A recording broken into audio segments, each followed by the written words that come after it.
And welcome back to the off-road camper. This is attempt number 2 at filming this. Apparently the camera turned off and I didn't notice.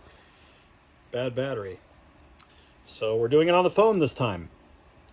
Still out here on the lower Columbia River, kind of the Rainier area, staying on private property. Got a real cool camp host. It's got a badass car restoration shop. He's got every tool you can imagine in a huge facility. I'm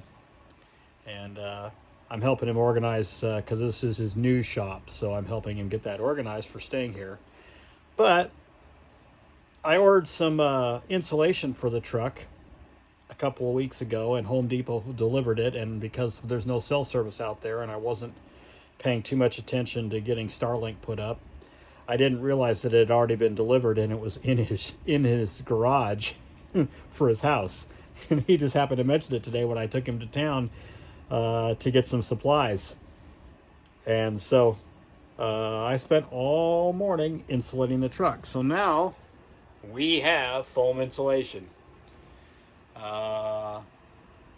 This is that foil back stuff from Home Depot. I think this is like an R7. It's 1.5 inches because I didn't want to further walls out.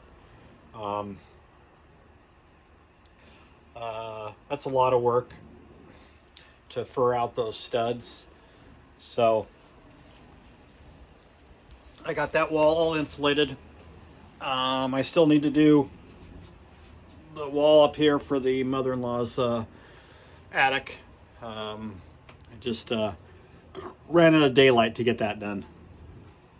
But I also insulated around the back door, the roll-up door here, with some pipe insulation, plumbing pipe insulation. So I stuffed that into the track, between the door and the track, and then between the track and the wall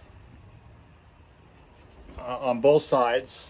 I stuffed some of the extra foam insulation across the gap at the top of the door, and then stuffed some of the foam up in there in the corners.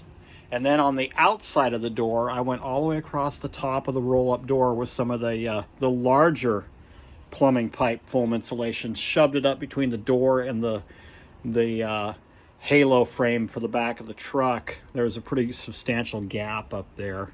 And even though there is a little rubber gasket, it doesn't do a whole lot. It's not a very good seal. So hopefully that'll make a difference, because normally when the wind blows, and it does blow out here on the Oregon coast, it just blows right through the back of that truck. So, and as you can see, the bed that I have set up here in the truck is right up against that door, and that's why I've got all the cushions up against the door.